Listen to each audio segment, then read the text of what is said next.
काली काली महाकाली कालिके पापहारिणी धर्म मोक्ष प्रदे देवी गुह्य काली नमस्तुते।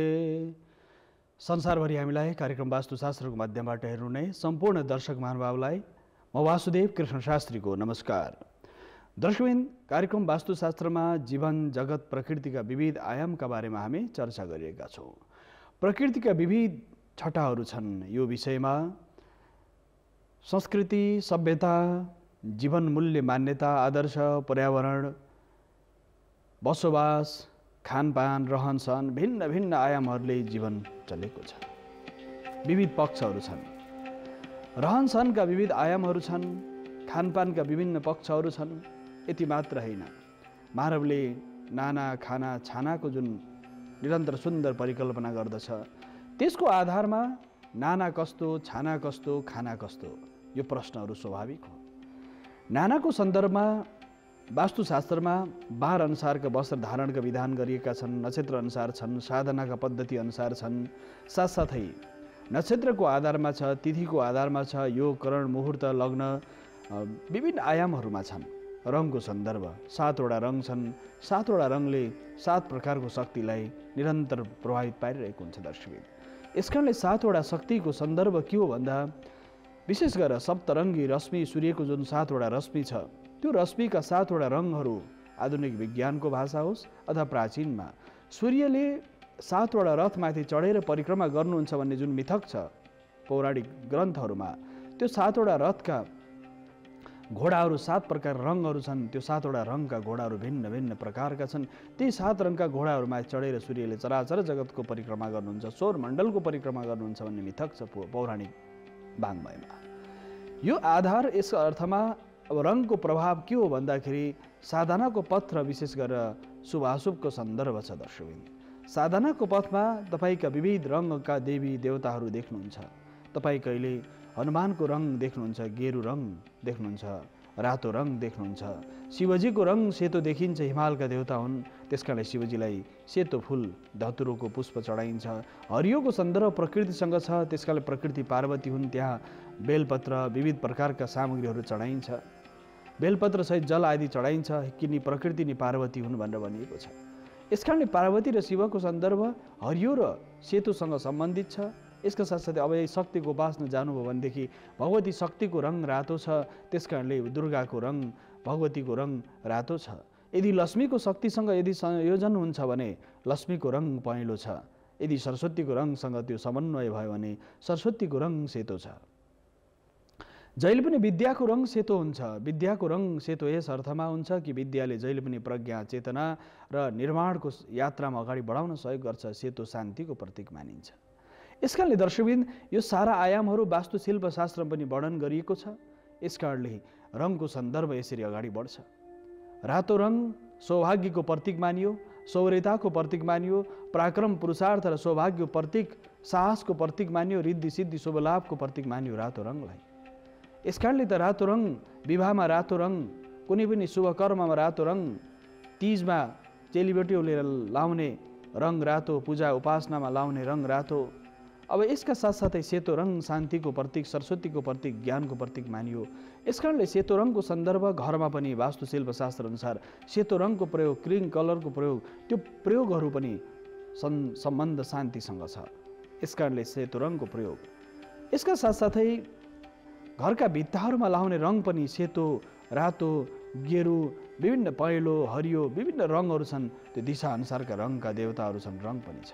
त्यसकारणले दर्शकवृन्द, सेतो रङको प्रतीक, शान्तिको प्रतीक, रातो सौभाग्यको प्रतीक, साथसाथै नीलो रङ आरोग्यको प्रतीक, आरोग्य र साधनाको प्रतीक, सुस्वास्थ्य र दीर्घायुष्यको प्रतीक मानिन्छ। रातो र नीलोको सम्बन्ध छ।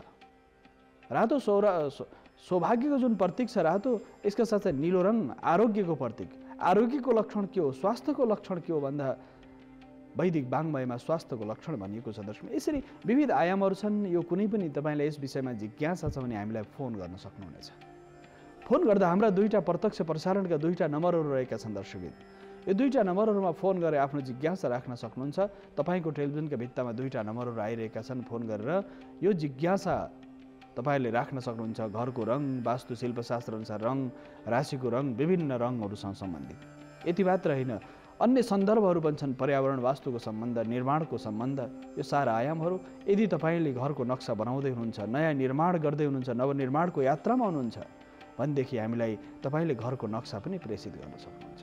घरको नक्सा हाम्रो इमेल, यो कार्यक्रममा आफ्नो इमेल आइडी छ, यसमा तपाईँले घरको नक्सा पठाउने, प्रश्नहरू पठाउने, यसका साथसाथै त्यसको पनि हामी उत्तर दिने गर्दछौँ। यो इमेल तपाईँको टेलिभिजनको भित्तामा आइरहेको छ, इमेलमा आफूले नक्सा प्रेषित गर्न सक्नुहुनेछ।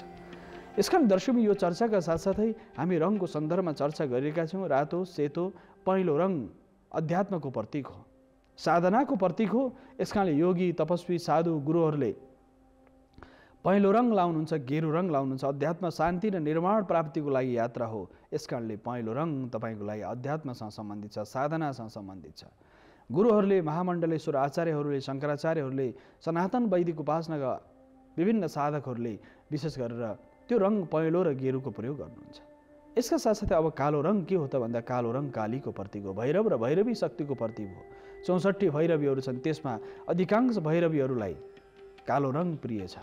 यसकारणले गर्दाखेरि कृष्णबाट पनि भगवान कृष्णको रङ कालो, भगवान रामको रङ निलो कालो मिश्रित। यसका साथसाथै भैरवीको उपासना, एक क्षणिको उपासनामा कालो रङको प्रयोग यदि समाजको व्यवहारमा हेर्दा कालो र विरोधको प्रतीक पनि हो, साथसाथै साधनाको यात्रामा हेर्दा त्यो दिव्यताको भैरव र भैरवी शक्तिको प्रतीक हो। यसकारणले यी रङहरू 7वटा रङको सम्बन्धमा अब रह्यो तपाईँको नेपाली परम्परामा पिङ्क भनिन्छ, त्यो प्याजी रङ भनिन्छ। त्यो के को प्रतीक हो भन्दाखेरि प्रेमको प्रतीक हो, आत्मीयता र प्रेमको प्रतीक मानिन्छ। यसकारणले प्रत्येक रङको आफ्नो आफ्नो आयाम छ। ती 7वटा सूर्यको रश्मिबाट आउने रङले चराचर जगतलाई रङ्गीन बनाएको छ। 7वटा स्वरहरू छन्, सारे ग मको स्वर पनि त्यही 7 स्वरमा गएर मिल्दछ। यसका साथसाथै वास्तुशिल्पशास्त्र पनि 7वटा रङको प्रयोग गरिन्छ। यसको आधार हरियो रङ फेरि के हो भन्दा सृजनशीलताको प्रतीक हो, विकासको प्रतीक हो, निर्माणको प्रतीक हो हरियो रङ। यसकारणले हरियो रङ सारा रङहरू एक अर्कासँग अनन्यासरी सम्बन्ध स्थापित गरेका छन्। यसकारणले दर्शकबिन अब पिङ्क अथवा प्याजी रङ जुन निक्लिन्छ, बैजनी रङ जुन निक्लिन्छ, कसरी निक्लिन्छ भन्दा रातोको मात्रा 70% र कालोको मात्रा 30% हाल्नु भने प्याजी रङ निक्लिन्छ।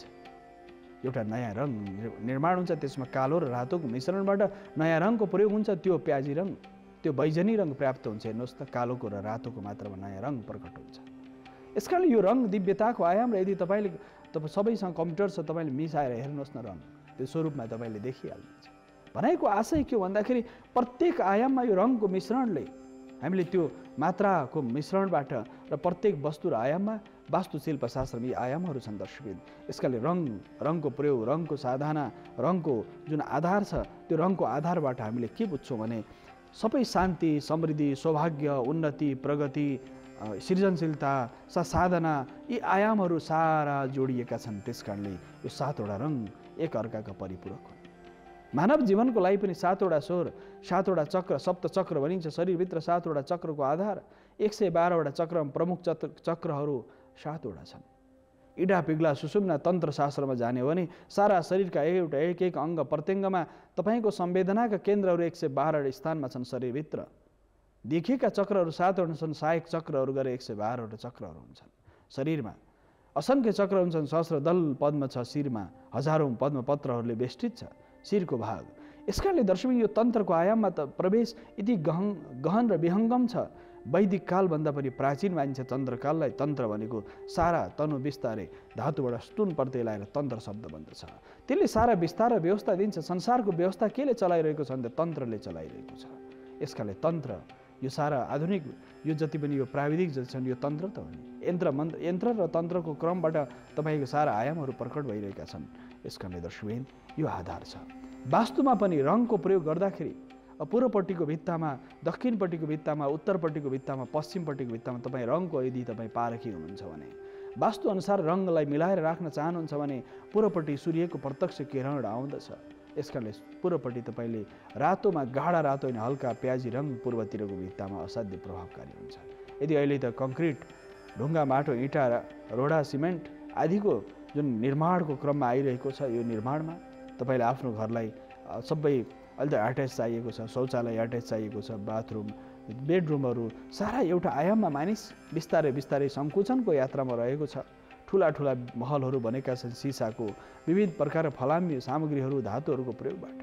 यसकारणले यदि तपाईँले पक्का घर बनाउँदै हुनुहुन्छ भने त्यसमा पनि शास्त्र भनिएको छ, यदि तपाईँ काठको घर बनाउँदै हुनुहुन्छ भने पूर्वपट्टिको भित्तामा सिसौको प्रयोग गर्ने, सिसौको काठहरूलाई प्रयोग गर्ने, दक्षिणपट्टिको भित्तामा रक्तचन्दन, कृष्ण वर्णका विभिन्न फल्ने फुल्ने वनस्पतिहरू, नीलो वर्णका फल्ने फुल्ने वनस्पतिहरू काठलाई प्रयोग गरिन्छ भनिएको छ। यदि रङको सन्दर्भमा व्यवस्था दिने हो भने पूर्वपट्टि रातो रङ, पूर्वपट्टिको भित्तामा रातो रङ, बैजनी रङ शुभ हुन्छ। दक्षिणपट्टिको भित्तामा यदि लाउँदै हुनुहुन्छ नीलो रङ, हल्का गाढा नीलो, हल्का नीलो रङ शुभ हुन्छ। तर घरभित्र कालो रङको प्रयोग गरिँदैन। घरका भित्तामा कालो रङ निषेध गरिएको छ। कालोमा गाढा कालो लाउनै मिल्दैन कालोको सन्दर्भ। तर कालोमा कहिलेकाहीँ एउटा दक्षिणतिर ग्रे कलर भनिन्छ, त्यो अलिकति खरानी रङ, मटमैलो रङ पनि प्रयोग गर्न सकिन्छ।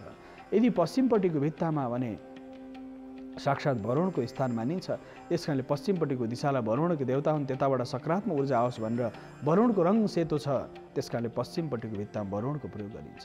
उत्तरपट्टि भित्तामा कुबेरको, उत्तरपट्टिको दिशामा कुबेरको वास छ, कुबेरको रङ धन धान्य सुख समृद्धिको रङ भएको हुनाले उत्तरपट्टिको भित्तामा पहेँलो रङको प्रयोग, रातो, हरियो, पहेँलो, नीलो र साथसाथै हरियो रङको प्रयोग पनि विभिन्न आयामहरूमा, कोणहरूमा, उपकोणहरूमा गर्न सकिन्छ। आग्नेय कोणमा अग्निको रङ रक्तवर्ण छ, अग्निको रङ। वायव्य कोणमा नीलो रङको प्रयोग गरिन्छ। नैऋत्य कोणमा विशेष गरी नैऋत्य देवीको रङ रातो छ। यसका साथसाथै आग्नेय, नैऋत्य, वायव्य, ईशान सेतो रङको प्रयोग, ईशान रुद्रलाई सेतो श्वेत वर्ण भनिन्छ। यसकारणले दिशाअनुसार दिक्का देवता अनुसार पनि तपाईँले रङको प्रयोग गर्न सक्नुहुन्छ। यो आधार छ, वास्तुमा व्यवस्था दिएको छ, व्यवस्था देखिन्छ।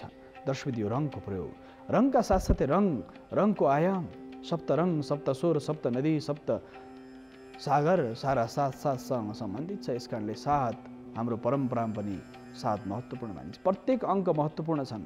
सप्त, 7 जे भने पनि, षष्ठ 6 प्रकारको जुन रस छ, 7 प्रकारको रङ छ। हेर्नुहोस्, 6 प्रकारको स्वाद छ, 6 प्रकारको स्वाद छ।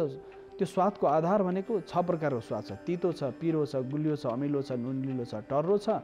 यसका साथसाथै कसैला यो जुन रङ छ, स्वाद र रङको सम्बन्ध कसरी हो, कस्तो दिव्यताको छ।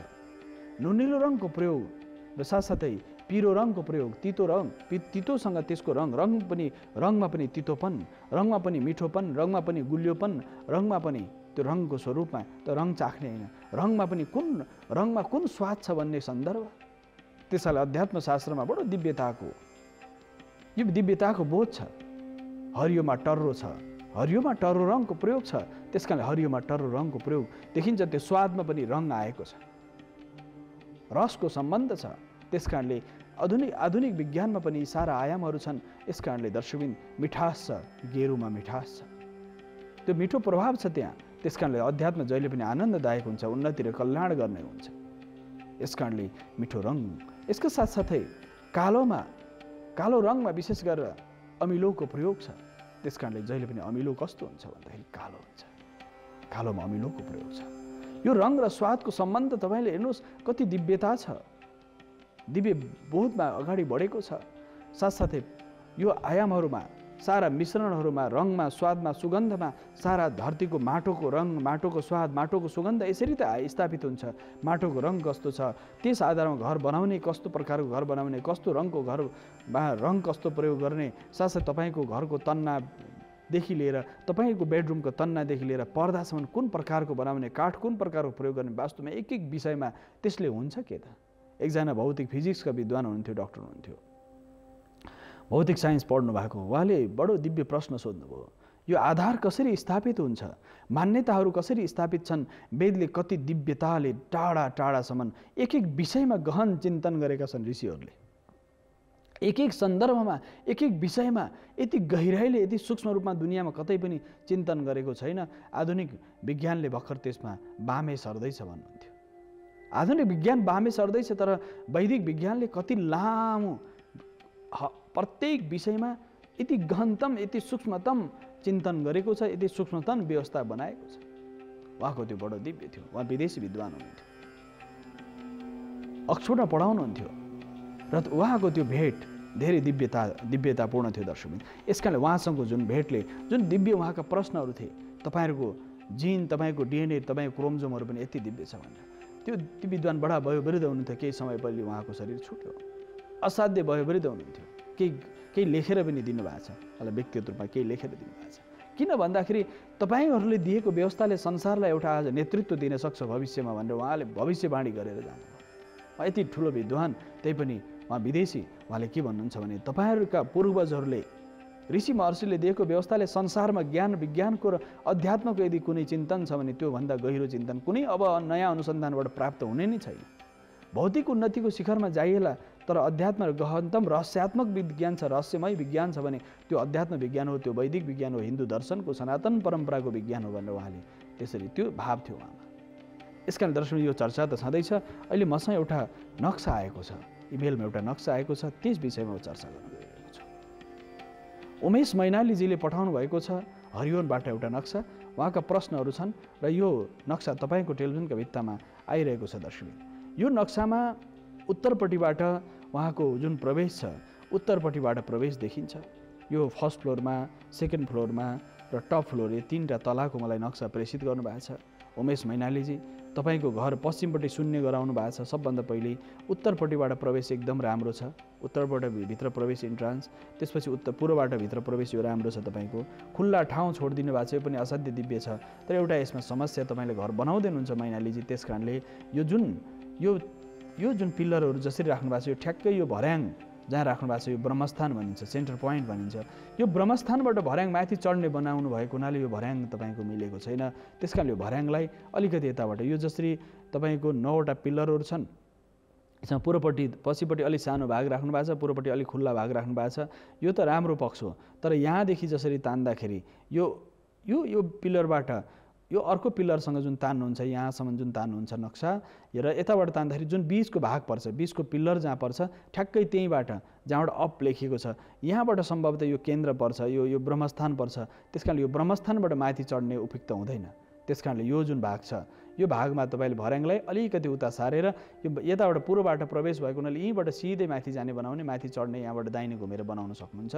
त्यस कारणले यो जुन भाग छ, यो भागलाई तपाईँले ब्रह्मस्थान, मर्मस्थान, केन्द्रस्थान भनिन्छ, त्यो केन्द्रस्थानको भागलाई तपाईँले विचार गर्नुहोला। यो स्थान अलिकति परिवर्तन गर्नुहोला। पहिलो पक्ष भर्याङलाई दाहिने घुमेर माथि चढ्ने बनाउनु चाहिँ एकदम राम्रो छ, तर यो केन्द्रस्थान ब्रह्मस्थानबाट माथि चढ्ने उपयुक्त हुँदैन, पहिलो सन्दर्भ। दोस्रो सम्बन्ध, शौचालय तपाईँको पश्चिमपट्टिको भागमा छ, एकदमै दिव्य छ, यसमा समस्या भएन। शौचालयको भागमा केही अप्ठ्यारो छैन। तर पूर्वपट्टि जो बेडरुमहरू, मास्टर बेडरुमहरू, यो सारा यो उत्तर दक्षिण पश्चिमको भागमा मास्टर बेडरुम एकदमै राम्रो हुन्छ। यो भागको जुन यो व्हाइट जुन छ, खुल्लापन छ, यहाँनिर तपाईँले शौचालय राखेर तपाईँको यो मास्टर बेडरुम यता बनाइदिनु भयो र यहाँ सुत्ने दक्षिण पश्चिमको भागमा सुत्ने बनाउनु भयो भने धेरै राम्रो हुन्छ। अलिकति परिवर्तन गर्नुहोला मैनालीजी, यो अलिकति परिवर्तन गर्न आवश्यक देखिन्छ। नक्सा अलिकति परिवर्तन आवश्यक छ, धेरै ठुलो परिवर्तन त छैन। एउटा भर्याङलाई परिवर्तन गर्नु पर्यो, बेडरुम मास्टर बेडरुमलाई अलिकति परिवर्तन गर्ने। भुइँतलामा जुन खुल्ला छ, तलपट्टिको भाग छ, यो खुल्ला भागलाई तपाईँले जुनसुकै रूपमा पनि प्रयोग गर्न सक्छ। खुल्ला भागलाई बैठक रुममा प्रयोग गर्न सक्नुहुन्छ, परिवारको फ्यामिली रुमको रूपमा प्रयोग गर्न सक्नुहुन्छ, यसमा समस्या छैन मैनालीजी। यसका साथसाथै पूर्वबाटीबाट यसरी प्रवेश यो एकदमै राम्रो छ तपाईँको घरको। यो प्रवेशलाई तपाईँले यो जुन गाडी पार्किङदेखि राख्नु भएको छ, माथि खाली छोड्नु भएको छ, यहाँबाट प्रवेश गराइदिने। उत्तर पूर्वबाट प्रवेश गरेर भर्याङ यहीँबाट सिधै माथि यहाँबाट राख्नु भने यो उत्तरको शून्य ठाउँबाट प्रवेश, यहाँ पूर्व उत्तरबाट प्रवेश गरेर दाहिनेपट्टि घुमेर माथि जानु भने यो जुन खुल्ला ठाउँ छ, माथिको भाग त खुल्ला छ, यहाँबाट भर्याङ माथि राख्नु भने अलिकति यो ठुलो भयो खुल्ला ठाउँ, यसलाई अलिक सानो पार्नु भने यो धेरै राम्रो हुन्छ। पहिलो तलामा यति सुझाव रह्यो। अब दोस्रो तलामा, फर्स्ट फ्लोरमा, यो सेकेन्ड या फर्स्ट जहाँ गयो भने ग्राउन्ड फ्लोरमा यो आयो। अब फर्स्ट फ्लोरमा पनि तपाईँको के छ भने शौचालय ठ्याक्कै बिचोबिच भागमा एकदमै राम्रो छ, यो राम्रो मानिन्छ। यो दक्षिण पूर्वको भाग छ जुन, यसमा तपाईँले भान्सा बनाउनु होला, आग्नेय कोणमा भान्सा बनाउनु तपाईँलाई उपयुक्त हुन्छ। अहिले केही परिवर्तन गर्नुपर्ने छ नक्सामा, यस कारणले आग्नेय कोणमा तपाईँले यहाँ भान्सा बनाउने, पूर्वतिर फर्केर पकाउने र यो शौचालयको कम्पाउन्डहरू झन् उत्तर फर्केर राख्ने, उत्तर फर्केर बस्ने, यसरी बनाउन सकिन्छ। यसका साथसाथै अर्को सन्दर्भ, यता बालबच्चाहरूको जसरी उत्तरपट्टिको ठाउँ ठुलो खाली वाइड राख्नुपर्छ तलदेखि माथिसम्म, यसलाई तपाईँले अलिकति घटाउनु होला र यतापट्टि बच्चाहरूको पढ्ने कोठा, यो खालीपनलाई यो भर्याङको छेउमा खालीपन, त्यसपछि यतापट्टि सानो कोठा, यता पूर्व उत्तरमा पनि एउटा कोठा निकालेर त्यहाँ बच्चाहरूको स्टडी रुम, पूजा कोठा, बस्ने कोठा बनाउन सकिन्छ। अथवा माथिल्लो तलमा टप फ्लोरमा पनि बनाउन सकिन्छ भने त्यहाँ पनि तपाईँको उत्तर पूर्वमा ध्यान गर्ने, योग गर्ने, तप गर्ने, ईशान कोणमा जप साधना गर्न उपयुक्त मानिन्छ। यसका साथसाथै यो बीचको जुन यो शौचालयको भागमा प्यान कम्बोर्ड जति पनि राख्दाखेरि उत्तर फर्केर या दक्षिण फर्केर बस्ने, नुहाउँदाखेरि पूर्वतिर अनुहार गरेर नुहाउन सकिन्छ, उत्तरतिर अनुहार गरेर नुहाउन सकिन्छ, पश्चिमतिर अनुहार गरेर नुहाउन सकिन्छ, दक्षिणतिर अनुहार गरेर नुहाउन मिल्दैन। त्यसकारण दक्षिणपट्टिको भित्तामा पानीको स्रोत अथवा धारो राख्नु हुँदैन। दक्षिणपट्टिको भित्तामा, पश्चिमपट्टिको भित्तामा, पूर्वपट्टिको भित्तामा राख्न सकियो। पूर्वपट्टिको भित्तामा सबभन्दा राम्रो के हो त, पूर्वपट्टिको भित्तामा राख्यो भने पश्चिमबाट पूर्व फर्केर तपाईँ नुहाउन सक्नुहुन्छ। नुहाउँदाखेरि पूर्व अनुहार तपाईँको त्यो साह्रै राम्रो। यसका साथै दोस्रो विकल्प के हो भन्दा पश्चिमतिरको भित्तामा त्यो सावर अथवा नुहाउने धाराहरू राखेर त्यसरी तपाईँले पश्चिमपट्टिको भित्तामा पनि पश्चिमतिर फर्केर नुहाउन सक्नुहुन्छ। र साथसाथै दक्षिणतिर फर्केर नुहाउनु हुँदैन। पितृकर्मको लागि दक्षिण शुभ मानिन्छ, अन्य कर्मको लागि दक्षिण मध्यम मानिन्छ।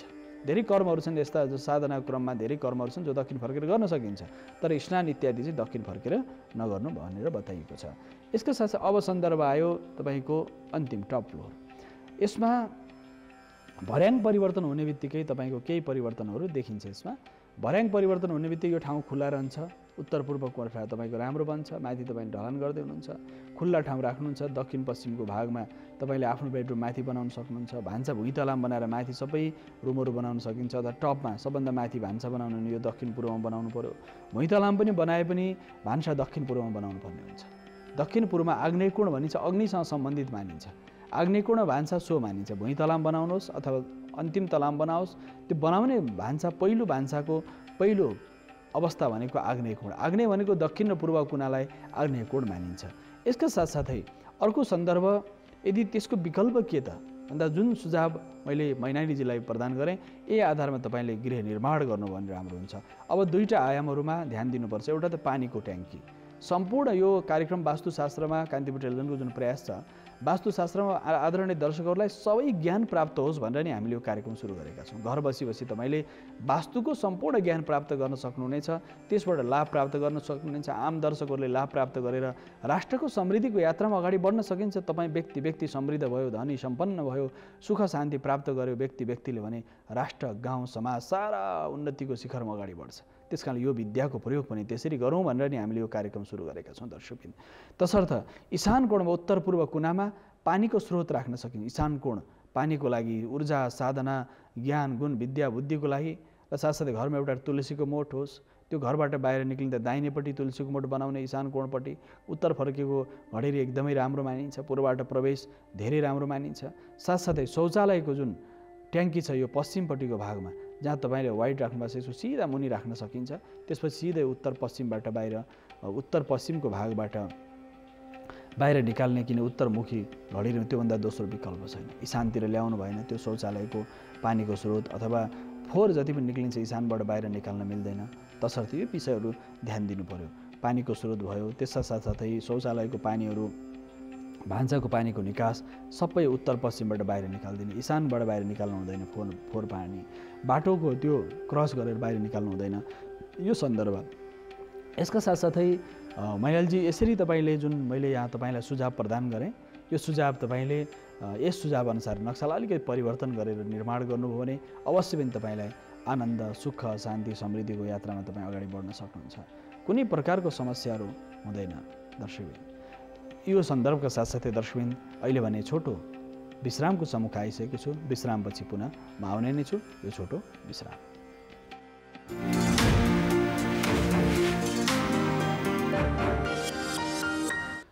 दर्शकबिन पुनः स्वागत छ कार्यक्रम वास्तुशास्त्रमा। हामी यहाँहरूका जिज्ञासालाई समाधान गरिरहेका छौँ। इमेलमा आएका केही नक्साहरूलाई यहाँहरू सामने प्रस्तुत गरिरहेका छौँ। दर्शक महानुभावहरूलाई पनि यदि दर्शक महानुभावहरूलाई पनि कुनै पनि जिज्ञासा छ भनेदेखि हामीलाई तपाईँले जिज्ञासा पठाउन सक्नुहुन्छ, लेख्न सक्नुहुन्छ। चिठीको माध्यमबाट कान्तिपुर टेलिभिजन वास्तुशास्त्र भनेर तपाईँ चिठीको माध्यमबाट पनि हामीलाई नक्सा पठाउन सक्नुहुन्छ।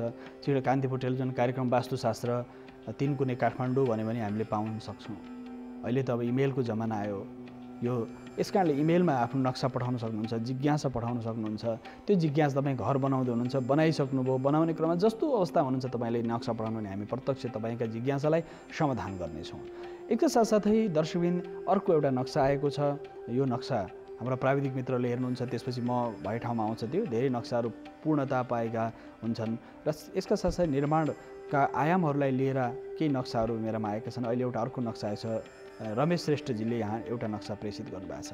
यो नक्साको जुन आधार छ, यो नक्साको जुन आयाम छ, यो जुन आयाम छ, यो आयाममा ग्राउन्ड फ्लोर, फर्स्ट फ्लोर र सेकेन्ड फ्लोर, पहिलो भुइँ तला, दोस्रो तला र तेस्रो तला, तीनटा आयाम छन्। यो घरको घडेरी पनि पूर्वपट्टि उहाँले जुन लेखेर पठाउनु भएको थियो हामीलाई, पूर्वपट्टि बाटो छ भनेर भन्नुभएको छ। पूर्वपट्टि बाटो भएको घडेरीको जुन आकार प्रकार बनावट छ, यो अर्को रमेश श्रेष्ठजी जुन पठाउनु भएको छ नक्सा, तपाईँको पूर्वपट्टिबाट बाटो, उत्तर पूर्व दुईतिर बाटो, घडेरी एकदमै राम्रो मानिन्छ। उत्तर पूर्व दुईतर्फ बाटो भएको ठाउँलाई साह्रै शुभ मानिन्छ, कल्याणकारी मानिन्छ। भूमि अशुभ कहिले पनि हुँदैन दर्शकहरूलाई धेरै ठुलो भ्रम हुनसक्छ। भूमि अशुभ हुँदैन, भूमिलाई कुन प्रकारको भूमि छ त्यसको आधारमा त्यसको नामाङ्कन, त्यसपछि निर्माण हामीले गऱ्यौँ भने भूमि सदा सर्वदा शुभ हुन्छ, भूमि अशुभ हुँदैन। आमा जस्ती भयो भने आमा नै हुन्, धरती आमा हो। त्यस कारण मात्र व्यवस्था के गरिएको छ भने यो पूर्वबाट रमेश श्रेष्ठजीको जुन नक्सा आएको छ हाम्रो इमेलमा, त्यस आधारमा यहाँबाट जुन प्रवेश छ, उहाँले जुन पूर्वपट्टिबाट प्रवेश बनाउनु भएको छ, यो ठिक छ। धेरै दर्शकले भारी गाडी हुन्छन्, पार्किङ हुन्छ कि हुँदैन उत्तर पूर्वमा भनेर भन्नुहुन्छ। गाडी त सधैँ थिर भएर बस्ने होइन, निक्लिरहेको छ, आइरहेको छ, गइरहेको छ, एनर्जी ऊर्जा चलायमान हुन्छ। त्यस कारणले पूर्वपट्टि गाडीको पार्किङ, उत्तरपट्टिको पश्चिमको भागमा गाडीको पार्किङ राख्न सकिन्छ। पहिलो कुरा उहाँको पहिलो जिज्ञासा थियो, पार्किङ हुन्छ कि हुँदैन। दोस्रो जिज्ञासा थियो, यो पानीको ट्याङ्की उत्तर पूर्वमा राख्नु पर्यो भने राख्न मिल्छ कि मिल्दैन भन्ने प्रश्न छ। त्यस कारण रमेश श्रेष्ठजीको जुन प्रश्न छ, उत्तर पूर्वमा पानी ट्याङ्की आनन्दले राख्ने, त्यो पानी ट्याङ्कीको जुन मुख छ नि, पानी ट्याङ्कीको मुख छ, अन्डरग्राउन्ड ट्याङ्कीको जुन हामीले व्यवस्थित बनाउँछौँ, त्यो ईशान कोणमा राखिदिने, गोलाकार चेप्टाकार जस्तो भने ईशान कोणमा इनार जस्तो आकृति भएको गोलाकार रूपको ढक्कन राख्ने, ईशान कोणमा राखिदिने, त्यो असाध्य प्रभावकारी हुन्छ। ईशान कोणमा रमेश श्रेष्ठजी पानीको स्रोत उत्तरमा राख्ने, त्यसपछि ईशान कोणमा त्यसको मुख अन्तिम भागमा राख्ने। यसका साथसाथै तपाईँको प्रवेश जुन छ यो पूर्वपट्टिबाट प्रवेश छ, यसलाई ठ्याक्कै यो पश्चिमपट्टि जहाँ वाइड राख्नु भएको छ, यहाँबाट यसरी दाहिने घुमेर माथि प्रवेश हुने भने साह्रै राम्रो हुन्थ्यो। यो जसरी यहाँ यो भर्याङलाई यो उत्तर पश्चिममा लाग्ने अथवा यो बिचको भागमा लगेर दाहिने घुमाएर माथि जानु भने धेरै राम्रो हुन्छ। भर्याङ किनकि तपाईँ ठ्याक्कै पूर्वबाट दाहिने फर्केर घुमेर माथि चढ्ने भर्याङ असाध्य राम्रो। यदि काठको बनाउनु भने धेरै राम्रो। यो आखिरी तपाईँले बङ्गलो टाइप घर बनाउँदै हुनुहुन्छ रमेश श्रेष्ठजी, त्यस कारणले रमेश श्रेष्ठजी तपाईँले पठाउनु भएको जुन नक्सा छ, यसमा तपाईँले बङ्गलो टाइप घर बनाउनु भने घरभित्र सिमेन्टहरू नहालिकन जुन भर्याङ छ, भर्याङलाई काठको प्रयोग गरेर राख्यो भने धेरै राम्रो हुन्छ। त्यो ऊर्जा निरन्तर सञ्चार हुन्छ। त्यस कारणले यसलाई यो पूर्वपट्टिबाट माथि चढ्ने बनाउने, त्यसलाई पुरै काठको बनाइदिने। यसको भर्याङ, यसका सिँढीहरू पनि काठ प्रशस्त पाइन्छ। काठको बनायो भने धेरै राम्रो मानिन्छ। यस कारणले तपाईँको कडा प्रयोग पनि हुँदैन, भारीपन पनि हुँदैन, काठको हेर्दा राम्रो पनि देखिन्छ। त्यस कारणले यहाँबाट चढेर यसरी सिधा माथि जाने यो राम्रो छ, किन यो ब्रह्मस्थानभन्दा बाहिर छ। यो मिल्यो। तपाईँको भान्सा तपाईँको आग्नेय कोणमा बनाउन सक्नुहुन्छ। यसको विकल्प भान्सा आग्नेय कोणमा उपयुक्त छ भने अर्को उत्तर पश्चिमको कुनामा पनि भान्सा बनाउन सकिन्छ। एउटा आग्नेय कोणमा दक्षिण पूर्वमा, त्यसको विकल्प उत्तर पश्चिममा। उत्तर पश्चिममा चाहिँ पश्चिम फर्केर बनाउन सकिन्छ, पूर्व फर्केर पकाउन सकिन्छ। यो दुईवटा विकल्पहरू छन्। यसका साथसाथै भुइँतलाको सम्बन्धमा त तपाईँको शौचालय पश्चिमपट्टिको भागमा छ, ठिक छ। यो बिचको भागमा शौचालय राख्न सकिन्छ, एटेच टोयलेट बाथरुम बनाउन सकिन्छ। यो भुइँतला तपाईँ खाली छ, राम्रो पनि छ। दोस्रो तलामा जुन तपाईँले देखाउनु भएको छ, यो भुइँतलाभन्दा दोस्रोमा चाहिँ जुन अवस्था छ, शौचालय दक्षिणपट्टिको बिचको भागमा एकदमै राम्रो छ। तर यो जुन भाग छ, यो भागमा शौचालय यो बिचको भागमा नपरोस्, भर्याङ बिचको भागमा नपरोस्, ब्रह्मस्थानमा केन्द्र स्थानमा नपरोस्। दुईवटा विषयमा ध्यान दियो भने असाध्य राम्रो हुन्छ। यसका साथसाथै पानीको स्रोत पनि हामीले विचार गर्नुपर्छ। पानी स्रोत ईशानतिर राख्ने विकल्पहरू प्रशस्त छन् दर्शकबिन, विकल्पै विकल्प छ निर्माणको। यस कारणले पूर्वपट्टिबाट चढेर दाहिनेपट्टि घुमेर माथि जाँदाखेरि यो काठको भर्याङ आखिरी भुइँतलामा त्यसरी गयो, दोस्रो तलामा त फेरि तपाईँले माथिबाट घुमेर माथि जानुपर्छ, निरन्तर घुमाएर माथि लान सक्नुहुन्छ। त्यस कारणले रमेश श्रेष्ठजी यो जुन आधार छ, यो आधारमा तपाईँले भान्सा आग्नेय कोण बनाउने सिद्धान्त त त्यही हो। शौचालय दक्षिणमा छ, उत्तर फर्केर बस्ने या दक्षिण फर्केर बस्ने कम्बोर्डलाई बिचको ठाउँ खाली राखिदिने। यसका साथसाथै जुन माथिल्लो तला छ, अन्तिम तलामा पनि तपाईँले मास्टर बेडरुम दक्षिण पश्चिम बनाउन सकिन्छ, पूर्व दक्षिण पनि बनाउन सकिन्छ मास्टर बेडरुम। तर त्यो सुत्दाखेरि दक्षिण सिरान गरेर सुत्नु पऱ्यो या पूर्व सिरान गरेर सुत्नु पऱ्यो। ठ्याक्कै आग्नेय कोणमा चाहिँ भान्साको सिधा माथि चाहिँ मास्टर बेडरुम, घर मुलीको शयन कक्ष, ठ्याक्कै दक्षिण पूर्वमा भान्सा, त्यही दक्षिण पूर्वमा घरमुलीको शयन कक्ष, तल पकाउने माथि सुत्ने गर्नु हुँदैन। त्यो विषय ध्यान दिनुपर्छ। अनि उत्तर पूर्व तपाईँले खाली राख्नु भएको छ, पूजा कोठा उत्तरपट्टि राख्नु भएको छ, यो साह्रै राम्रो छ। र साथसाथै स्टोर स्टडी रुमहरू पनि उत्तरपट्टि राम्रो छ। यस कारणले समग्रमा यो जुन वास्तु शिल्पशास्त्र अनुसार समग्रमा हेर्दाखेरि यो नक्सा पनि तपाईँले व्यवस्थित रूपमा अलिकति परिवर्तन गरेर रमेश श्रेष्ठजी यसलाई तपाईँले व्यवस्थित रूपमा प्रयोग गर्न सक्नुहुन्छ यो सन्दर्भ। यसका साथै नक्साका विविध आयामहरू छन्। यदि धेरै दर्शकहरूले के सोध्नुहुन्छ भने यो नक्सा अनुसार नक्साङ्कन गरेर नक्सा पास भइसकेपछि परिवर्तन गर्न मिल्दैन, तर सायद यो आन्तरिक परिवर्तनमा ठुलो समस्या छैन, मूलभूत परिवर्तन गर्न मिलेन। जसरी तपाईँले शौचालय गलत ठाउँ परेको छ त्यसलाई परिवर्तन गर्ने, बनिसकेको घर छ बनाउने क्रममा हुनुहुन्छ, यस कारणले रमेश श्रेष्ठजी घर बनाउने क्रममा हुनुहुन्छ, त्यस कारणले यो नक्सा परिवर्तन सम्भव छ। यदि बनाउने क्रममा हुनुहुन्छ बनाउँदै हुनुहुन्छ भने त्यो नक्साको जुन आकृति प्रकृति छ बनावट छ त्यसलाई परिवर्तन गरेर ढुङ्गा पनि त्यति लाग्ने हो, इँटा पनि त्यति, माटो बालुवा सिमेन्ट रङ काठ इँटा जे जति लाग्छ त्यो त्यति नै लाग्ने हो। मात्र दिशाको परिवर्तन, कुन कुनातिर के बनाउने, वास्तु इन्टेरियरको हिसाबले कतातिर के बनाउने भनेर यदि परिवर्तन गर्यो भने त वास्तु मिलिहाल्छ। वास्तु पनि ठुलो एकदम मानिसहरू वास्तुको नाममा आतङ्कित देखिन्छ। वास्तुको नाममा वास्तुशास्त्र अनुसार मिलाएर बनाउने सम्भवै छैन। एक आनामा किन सम्भव छैन? एकदमै आनन्दपूर्वक एक आना दुई आना पाँच आना पाँच दूरमा पनि घर बनाउन सकिन्छ, किनकि त्यो वास्तुशिल्पशास्त्र अनुसार सामग्री त्यति नै लाग्ने हो, समय खर्च त्यति नै हुने हो। तर मात्र तपाईँले वास्तुमा पूर्व पश्चिम उत्तर दक्षिण आग्नेय नैऋत्य वायव्य ईशान यी कोणहरूको बारेमा व्यापक चर्चा छ। त्यस कारणले पानीको स्रोत ईशान कोणमा राख्ने, शौचालयको सेफ्टी ट्याङ्की पश्चिमपट्टि राख्ने, दक्षिणको बिचोबिच भागमा राख्न सकिन्छ। ईशान कोणतिर सेफ्टी ट्याङ्की उत्तर पूर्वमा राख्न मिल्दैन। सारा जति पनि फोहोर सामग्रीहरू निक्लिन्छ उत्तर पूर्वमा राख्नै हुँदैन, पूर्वपट्टि झन् हुँदैन, आग्नेय कोणमा झन् मिल्दैन। त्यस कारणले गर्दा आग्नेयमा र साथसाथै ईशानमा सेफ्टी ट्याङ्की शौचालयको कुनै पनि भाग त्यहाँ निर्माण गर्नु हुँदैन। त्यस कारण रमेशजी जुन हामीले तपाईँलाई यो तपाईँको जिज्ञासालाई हामी समाधान गऱ्यौँ, अवश्य पनि यो आधारमा तपाईँले अलिकति परिवर्तन गर्नुभयो भनेदेखि धेरै ठुलो परिवर्तन छैन तपाईँको घरमा। यदि परिवर्तन गर्यो भने अवश्य पनि तपाईँले भनेअनुसारको घर वास्तुशास्त्र अनुसार मिलेको घर बनाउन सक्नुहुनेछ। यो चर्चाका साथसाथै दर्शकबिन यो सारा हामीले नक्सामा जति नक्साहरू छन् यो नक्साको आधारमा पनि पिल्लरको सङ्ख्या कति, भर्याङको सङ्ख्या कति, यो जिज्ञासा। भर्याङको सङ्ख्या चहिले चढ्दा नि विषम सङ्ख्यामा हुन्छ।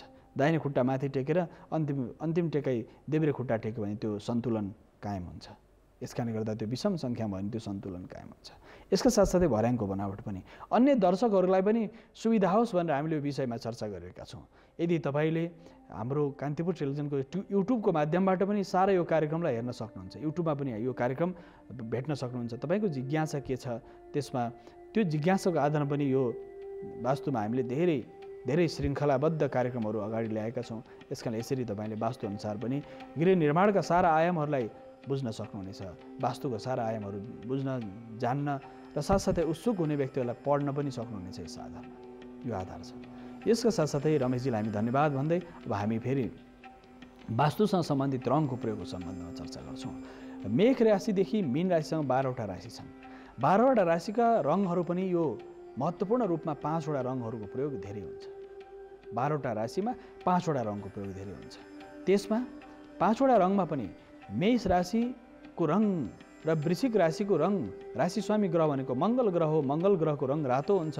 रातका 7वटा आयाम छन्। 7वटा रङ 7-7वटा सङ्करण हुँदा 49 प्रकारका मूल रङहरू, गाढा फिक्का हल्का आयामहरू छन्। नेपाली परम्परामा गाढा रङ, हल्का रङ, फिक्का रङ भनेर भनिन्छ। त्यो रङको आधार पनि छ। त्यस कारण मूल रङ 7वटा छन् र त्यो 7वटा यदि 7सँग सङ्क्रमण भयो, संयोजन भयो, मिलन भयो भने के हुन्छ? 49 प्रकारको रङ हुन्छ। वायु पनि 49 छन्। त्यो वायुले प्रदान गर्ने रङ पनि 49 हो। त्यस कारणले 49 वायु धरतीमा गतिमान छन् र 51 वायु आकाशमा गतिमान छन्। 100 शतम त्यो वेदमा भनिएको छ 100 प्रकारका वायुहरू छन्, वायु शक्तिहरू छन्। त्यो वज्रको पूजा पनि, त्रिशूलको पूजा पनि, वज्र त्रिशूलको पूजा पनि त्यही हो। त्यस कारणले दर्शकबिन त्यो आयाम कसरी स्थापित भएर जान्छ भने त्यो वज्रको पूजा पनि त्यही आधारमा स्थापित भएर गएको छ। तसर्थ वज्र र वायुको सन्दर्भ छ। त्यसकारण 49 वायु छन् र इन्द्रका सम्पूर्ण आयुधहरू पनि वज्र छ, इन्द्रको आयुध। पौराणिक वाङ्मयमा त दधिचीको हड्डीबाट वज्र बनेको सन्दर्भ छ। तर त्यसका साथसाथै यदि हामी त्योभन्दा पनि प्राचीन जान्छौँ भनेदेखि त्यो भगवान् शिवको हातमा वज्र र त्रिशूल छ। एकतिर त्रिशूल छ, एकतिर वज्र छ। त्यस कारणले यो सन्दर्भ हो। वज्र र त्रिशूलको यात्रा धेरै लामो छ, हजारौँ हजार वर्षको छ। तसर्थ शिवलाई नटराजको रूपमा जुन पूजा गरिन्छ। वास्तुशिल्पशास्त्रमा पनि भगवान शिवको जटाबाट प्रकट भएको सन्दर्भ भैरव र भैरवी शक्ति, योगिनी र योग शक्तिहरू प्रकट भएको सम्बन्ध छ। तन्त्रमा जाँदाखेरि यदि यता तपाईँ वास्तुशिल्पशास्त्रमा व्यवस्था हेर्नु हो भने कस्तो दिव्यता छ। त्यो व्यवस्था यस्तो छ कि दर्शकबिन त्यहाँ रहेका सम्पूर्ण आधारहरू छन् जुन शिव शक्ति, शिव तत्त्व र गड पार्टिकलको आधुनिक विज्ञानमा गड पार्टिकलको चर्चा, देवताको अंश प्रत्येक वस्तु पदार्थमा कण कणमा देवताको अंश छ। त्यस कारणले वास्तुशास्त्रमा लजिक छ, यसमा केही परिभाषा छ। त आज यस कारणले विश्वले वास्तु मानेको छ। पृथ्वीको अस्तित्वलाई स्वीकार गरेको छ संसारले, जलको अस्तित्वलाई स्वीकार गरेको छ। यस कारणले यसमा लजिक छ भन्नुहुन्थ्यो एकजना वैज्ञानिक साथीले। यसमा लजिक छ, यस कारणले आज संसारभरि वास्तु प्रसिद्ध छ। संसारभरि वास्तु आज यो हाम्रो ज्ञान, हाम्रो विज्ञान, यो हिमाली क्षेत्रमा प्रकट भएको नेपालको मौलिक ज्ञान हो वास्तुको ज्ञान। संसार अन्धकारमा हुँदाखेरि यहाँ राज्य व्यवस्था थियो। काष्ठकला, धातुकला, मूर्तिकला, सारा कलाहरू यहाँ थिए। त्यस कारणले हामीले गौरव गर्ने आधार त कति छ कति दर्शकबिन। यस कारणले हामी स्वाभिमानी भएर उभिनुको कारण पनि यो विशेष गरेर कहिले कसैको गुलामी, कसैको अत्याचार अन्यायलाई सहन नसक्ने भएर बस्नुको कारण पनि हाम्रो विद्या हो, हाम्रो साधना, हाम्रो गौरव हो, हाम्रो अध्यात्म विद्या हो, तन्त्र विद्या हो, मन्त्र यन्त्र तन्त्र विद्या हो। त्यस कारणले हामी गौरवका साथ बसिरहेका छौँ। हाम्रो गौरवताको पछाडि हाम्रा सूक्ष्म शक्तिहरूले काम गरिरहेका छन्। यही भौतिकताको परम उत्कर्षमा यदि हामी जान्थ्यौँ भने के हुन्थ्यो दर्शक? अध्यात्म र तन्त्रको आयामबाट यो राष्ट्रको निर्माण भएको छ। यसकारणले जसले यो गहिराइमा बुझ्यो, गहिराइमा गयो, उसँग त मौन बाहेक कुनै भाषा छैन। के भन्ने, कसलाई सुनाउने, के सुन्ने, के सुनाउने, के सुन्ने? त्यहाँ त वास्तवमा मानिसहरू यो बको यथा भनिन्छ नि, एकदम हजारौँ कागको बिचमा एउटा हाँस आयो भनेदेखि एउटा वास्तवमा एउटा चाहिँ कस्तो त्यो कस्तो अनौठो देखिन्छ नि, त्यस्तै हुन्छ। यसकारणले ज्ञानको आयाम भनेको बडो दिव्यता छ, दिव्यताको यात्रा छ। यसकारणले वास्तुमा मैले विगतको श्रृङ्खलामा ढुङ्गे धाराको चर्चा गरेको थिएँ। धेरै व्यक्तिहरूले मलाई व्यक्तिगत रूपमा ढुङ्गे धाराको इतिहास यति लामो रहेछ, नेपालले गौरव गर्ने सन्दर्भमा अघिल्लो श्रृङ्खलामा हामीले ढुङ्गे धाराको बारेमा चर्चा गरेका थियौँ। दर्शक, यस कारणले गर्दाखेरि यो शिल्पशास्त्रमा काष्ठकलामा नेपाल जस्तो दिव्य कहीँ छैन। काष्ठकला, काठका विभिन्न प्रकार आकृति प्रकृति, दुनियाँमा तपाईँ कहीँ जानुहोस्, काठको निर्माणमा नेपाल जस्तो अग्रणी देश दुनियाँमा कहीँ छैन। काठको त्यति सामग्रीहरू नेपालले बनाएको छ। यदि तपाईँको ढुङ्गाका पत्थरहरू, ढुङ्गा शिलामा कुदिने मूर्तिहरू नेपालमा जस्तो दिव्य कहीँ छैन। धातुमा बनाउने त्यो सबै वास्तुकलाको ज्ञान हो। वास्तुले यी सारा व्यवस्था गरेको छ। हाम्रा पूर्वजहरूले वास्तुमा यति गहिरो ज्ञान थियो। मूर्तिकलाको विकास यही नेपाल खाल्डोभित्र भएको छ। मूर्तिकलाको विकास, यो राष्ट्रमा मूर्तिकलाको विकास, काष्ठकलाको विकास, धातुकलाको विकास, माटोका मूर्तिहरू बनाउने कला पनि यहीँको रैथाने हो, यहाँको मूल हो। यस कारणले यो सारा आयामहरू, रङको प्रयोग, साथसाथै काठको प्रयोग, वनस्पति र ऊर्जाको सन्दर्भ पनि यहीँको। यस कारणले दर्शकबिन यो आधार यस अर्थमा चर्चा गरिरहेको छ कि प्रत्येकमा त्यो जीवनसँग, जीवन दर्शनसँग, मौलिक मूल्य, मान्यता र आदर्शसँग स्थापित छ। यस कारणले यो आधार, यो यात्रा हामी सम्पूर्ण विश्वलाई सयौँ वर्ष पढाउन सक्छौँ। त्यो ज्ञान हामीसँग छ। तर आज हामी आफ्नो ज्ञानलाई बिर्सेर कता भौतारिरहेका छौँ। यस कारणले अब फेरि सुरु गरौँ, अब फेरि फर्क्यौँ वेदतिर, फेरि फर्क्यौँ ज्ञानतिर। यो वास्तुमा त्यही त आधार हो। वास्तुमा फर्किने भनेको प्रत्येक व्यक्तिमा हातमा सिप चाहिन्छ। श्रम र सिप, आश्रम भनिन्छ नि, आएर श्रम गर्नुहोस् भने, आश्रम भनेको त्यहाँ गएर रोटी पुडी खाएर लम्बाए तान ठुलो आसन लगाएर गद्दी लगाएर सुन चाँदीको सिंहासन बस्ने होइन दर्शकबिन। आश्रम भनेको श्रम गर्न आउनुहोस्, त्यहाँ श्रमका विविध आयाधारहरू स्थापित गर्नुहोस्। श्रम कसरी गर्ने भन्दा सबै थोक त्यागेर समाजको लागि, राष्ट्रलाई श्रम गर्ने, त्यही आश्रम हो। आश्रम, त्यहाँ आउनुहोस्, त्यहाँ श्रम गर्नुहोस्, परिश्रम गर्नुहोस्। त्यो आध्यात्मिक धर्म, अर्थ, काम, मोक्ष, चतुर्विध पुरुषार्थको लागि। यसका दर्शकबिन वास्तुमा पनि त्यो आश्रमको परिभाषा के भन्दा श्रम गर्ने। कृषकलाई सबैभन्दा महत्त्वपूर्ण मानिन्छ। कृषक आज अहिले यो समय धान खेतीको क्रम चलिरहेको छ। यो विषयमा पनि हामी आगामी श्रृङ्खलामा चर्चा गर्नेछौँ। धानका प्रजातिको बारेमा पर्यावरण वास्तुमा चर्चा गरिनेछ। यो धानका विभिन्न प्रजातिहरू र धान खेतीको सन्दर्भमा पनि वास्तुमा चर्चा छ। वैदिक कृषिमा त्यो चर्चा छ। आगामी श्रृङ्खलामा हामी त्यो विषयमा पनि चर्चा गर्नेछौँ। यो समय खेतीपातीको समय हो। खेतीपाती गर्ने पद्धति, प्रक्रिया, त्यसका आयामहरू छन् दर्शकबिन।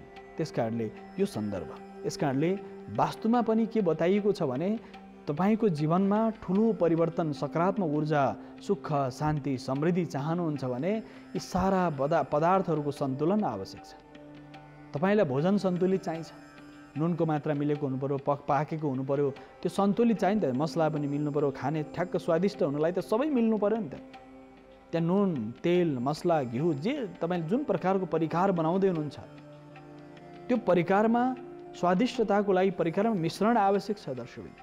त्यस्तै गरेर घरमा पनि वास्तुशिल्पशास्त्र अनुसार तपाईको शौचालय ठिक ठाउँमा हुनु पर्यो, पानीको स्रोत ठिक ठाउँमा हुनु पर्यो, अग्निको स्रोत ठिक ठाउँमा हुनु पर्यो, वायुको साथसाथै अन्य जति पनि सामग्रीहरू छन् ती ठिक ठाउँमा हुनु पर्यो। त्यो प्रत्येक वस्तु पदार्थहरू सही ठाउँमा हुनु पर्यो। प्रत्येक वस्तु पदार्थ यदि सही ठाउँमा छन् भने तपाईले सही ज्ञान प्राप्त गर्नुभयो, त्यसले जीवनमा आनन्दै आनन्द प्रदान गर्यो। यदि सही ठाउँमा ती वस्तु पदार्थ छैनन् भने, त्यसको संयोजन र सन्तुलन मिलेन, समन्वय मिलेन भनेदेखि त्यसले अप्ठ्यारो पार्यो, त्यसले दुःख दियो। वास्तु बिग्रिनु भनेको के हो भन्दाखेरि त्यो सन्तुलन मिलेन।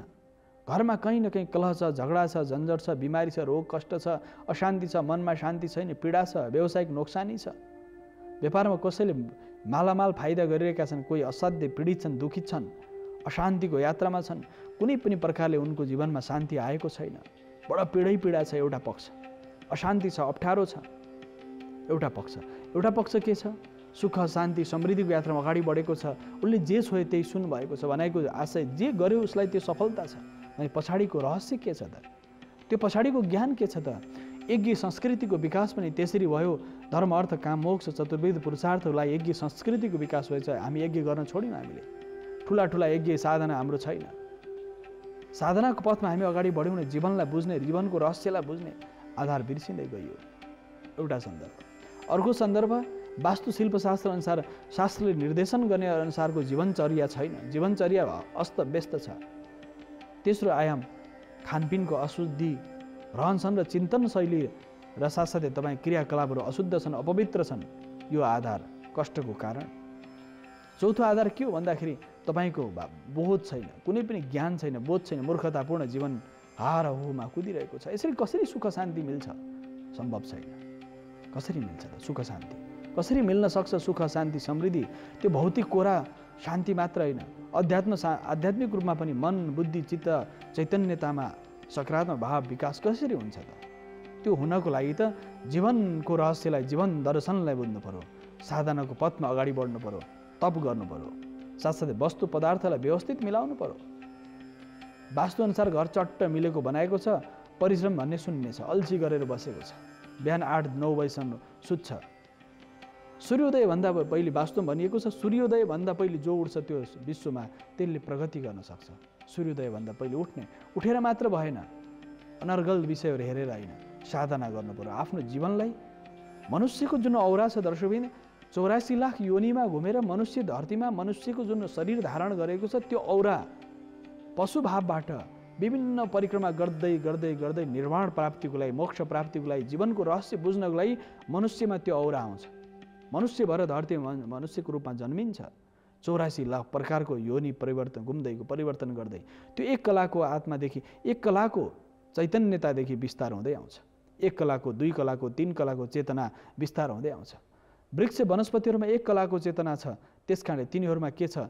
बोध। तिनीहरूमा बढ्ने, खुम्चिने, फैलिने, फल्ने, फुल्ने सारा शक्ति छ, तर एक कलाको चैतन्यता छ, त्यसमा चेतना एक कलाको छ, तर त्यसमा बोध हुँदैन।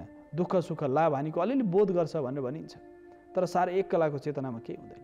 त्योभन्दा अलि माथि उडेर यो जसलाई भनिन्छ उद्भिज भनिन्छ, जो बिउ धरतीमा बिउ रोपेर कलमी गरेर फलबाट, फुलबाट, जरा बोक्राबाट अथवा त्यसको कलमीबाट उत्पन्न हुनेलाई एक कलाको चेतना छ। त्यसैले पर्यावरण वास्तुमा भनिएको छ त्यो एक कलाको चेतना भएको वनस्पति। त्यसपछि दोस्रो, सरीसृप जगत 2 कलाको चेतना छ त्यसमा। त्यहाँ त्यो के हो भन्दाखेरि त्यो स्वेदज भनिन्छ। ओडोसोपिया, जुम्रा, लिखा, भाइरस, ब्याक्टेरिया सारा 2 कलाको चेतना छ। त्यसले यस कारणले गर्दा उसले अवशोषण गर्छ, सारा वस्तु पदार्थलाई अवशोषण गर्छ। त्यसले ती फोहोरमा रमाउँछ, त्यही फोहोरमा रमाउने विभिन्न प्रकारको आश्रित भएर बस्छ केहीसँग। त्यो 2 कलाको सरीसृप जगत सारा त्यो 2 कलाको चेतना छ। उसमा विष छ, उसमा क्रोध छ, उसमा आक्रामक भाव छ। उसले आफ्नो बचाउको लागि प्रयत्न गर्छ। वृक्ष वनस्पतिले बचाउको लागि प्रयोग गर्दैन, एक कलाको मात्र चेतना छ। यो रहस्य, सृष्टिको रहस्य बुझ्नुपर्छ। त्यो एक कलाको चेतनाले बचाउ गर्दैन, रुख वृक्ष वनस्पतिले बचाउ प्रयास गर्दैनन्, तर दुई कलाको चेतना भएको हुनाले त्यो दुई कलाको चेतनाले बचाउ गर्छ। सर्पले तपाईँ छेउमा जानु भने त्यसले ठुङ्ने प्रयास गर्छ, त्यसमा दुई कलाको चेतना छ। त्यो 2.5 कलाको चेतना केमा छ भन्दाखेरि अलिकति समझदार जीव जन्तुहरूमा छ, हात्तीमा छ 2.5 कलाको चेतना। त्यो किनकि उसले प्रजनन प्रक्रिया समझदार मानुसले परीक्षण गरेर उसलाई केही न केही काम गराउन सकिन्छ पशु जगतमा। त्यसकारणले गौलाई 3 कलाको चेतना मानिन्छ, गौ मातालाई। त्यसकारणले सनातन वैदिक परम्पराले गाईले कहिले मानिसलाई टेक्दै हिँड्दैन। तपाईँ हेर्नुहोस्, गाईको बथान छ, मानिस लडेको छ भने गाईले त्यो मान्छेलाई टेक्दै उसले तर्केर जान्छ। त्यसमा 3 कलाको चेतना छ। यसकारणले मनुष्यले गाईलाई माताको रूपमा पूजा गरेको छ। हाम्रो सनातन संस्कृतिमा पूजादेखि यज्ञ अनुष्ठान जे गर्दा पनि गौदान गरिन्छ, किन त्यो 3 कलाको चेतना छ। आम पशुमा 2.5 कला छ भने गौमा 3 कलाको चेतना छ। त्यसकारणले उसमा करुणा र कल्याणको भाव छ। आफ्नो मालिकलाई आफूलाई आफ्नो कल्याण गर्नलाई उनले चिन्दछन्। माली गाई, तारी गाई, झाली गाई, विभिन्न नामहरू भनेर उनीहरू आउँछन्, उनीहरूमा चेतना छ। त्यसकारणले यो आधार, यो सारा आयामहरू वास्तुमा यसको चर्चा यति विहङ्गम छ दर्शकबिन, 3 कलाको चेतना। अब मनुष्यमा आएपछि त्यो चेतनाको विस्तार हुन्छ। सामान्य मनुष्य जन्मिँदा 4 कलाको चेतना हुन्छ। त्यो डाँगो, छाउरी, भाले, पोथे, पुरुष स्त्रीको समागमबाट जुन जन्मिन्छ त्यसमा 2.5 कलादेखि लिएर 3 कलाको चेतनासँग सम्बन्धित छ भने त्यो सामान्य पशुवत व्यवहार गर्ने मानिसमा 3.5 कलाको चेतना हुन्छ भने त्यो 3.5 कलाको चेतना हुँदाखेरि त्यो चेतनाको आयाम जुन छ, त्यो औरा जुन छ, त्यसमा अलिक विकसित मनुष्यको स्थितिमा उसमा न अध्यात्म छ, न जीवन दर्शन छ, केही छैन, अहङ्कार, क्रोध, ईर्ष्या मात्र छ भने त्यसमा 3.5 कलाको चेतना छ। जब मनुष्य अलिक ज्ञानी छ, विवेकी छ, सज्जन छ, सज्जनताको भाव छ भने त्यसमा त्यो 4 कलाको चेतना छ। त्यो 4 कलाको चेतनालाई विकास गरे 5 कलामा लाने, त्यसपछि 6 कलामा लाने, 7 कलामा लाने, 8 कलामा लाने, पूर्ण ब्रह्म तत्त्व त 9 कलाको चेतना छ। सृष्टिको सारा आयामलाई चलाउने देवताहरूमा 7 कलाको चेतना छ। त्यसकारणले 7वटा स्वर छ। 7 स्वरको विधान, 7 कलाको चेतना छ। त्यसकारणले 7वटा स्वर छन्। मनुष्यले त्यो 4 कलाबाट, त्यो 4 कलाको औराबाट उठेर ऊ 5 कलामा प्रवेश गर्छ, 6 कलामा प्रवेश गर्छ। साधनाको यात्रामा ऊ आफ्नो दिव्यताको बोधमा अगाडि बढ्दै जान्छ। 1, 2, 3, 4 गर्दै चेतनाको गति, अण्डज, पिण्डज, उद्भिज, स्वेदज, जरायुज भनेर यसरी 4 प्रकारका प्राणीहरू छन्। फुल पारेर ओथर्ने, कोरालेर ओथर्ने, फुल पारे त्यसलाई अण्डज भनिन्छ। अन्डा पारेर फल्ने, त्यो अन्डा पारेर विकसित हुने, उनीहरू परिवार विस्तार हुने त्यो क्रम छ। यसकारणले जब उद्भिज धरतीमा बिउ रोपेर उत्पन्न हुने, त्यो उद्भिजदेखि लिएर जब तपाईँ जरायुजसँग आउनुहुन्छ, सालनाल सहित जन्मनेसम्मको यात्रा हेर्नुहोस्, 1 कलाको चेतना पर्दछ र त्यो सम्पूर्ण कलाको चेतना 84 लाख योनिभित्र पर्दछ। 84 लाख त्यो सारा चेतनामा मनुष्यको 1 कलाको चेतनाको विकास हुँदै आउँदाखेरि त्यो 1 कलामा पनि जस्तै पूजनीय वृक्षहरू छन् नि, तुलसी, बर, पिपल, त्यसमा के छ, दिव्यता छ। त्यसकारणले उनीहरूमा 1 देखि 1.5 कलाको चेतना त्यो बिस्तारै विकास भएर आएको छ। त्यसकारणले यज्ञमा पूजा हुन्छ दर्शकबिन। यो रहस्य, यो सृष्टिको रहस्य बडो गहिरो छ। यो सारा आयामहरू हाम्रा पूर्वजहरूले त्यो दिव्यताको बोध गराएका छन्। यसकारणले घरमा तुलसी रोप्ने, घरबाट बाहिर निक्लिँदा दाहिनेपट्टि तुलसी रोप्ने, शनि, राहु, केतु ग्रह लाग्यो भने बर, पिपल, शमीको पूजा गर्ने, किनकि तपाईँभित्र रहेको दिव्य चेतनासँग त्यो चेतनाको के हुन्छ, समन्वय हुन्छ दर्शकबिन। यसकारणले दर्शकबिन दिव्य वनस्पतिहरूको पूजा गर्ने पनि त्यो चेतनाको विस्तार हो, चैतन्यताको विस्तार हो र औराको विस्तार हो दर्शकबिन। यो चर्चा हामी निरन्तर आगामी श्रृङ्खलामा पनि गर्नेछौँ दर्शकबिन।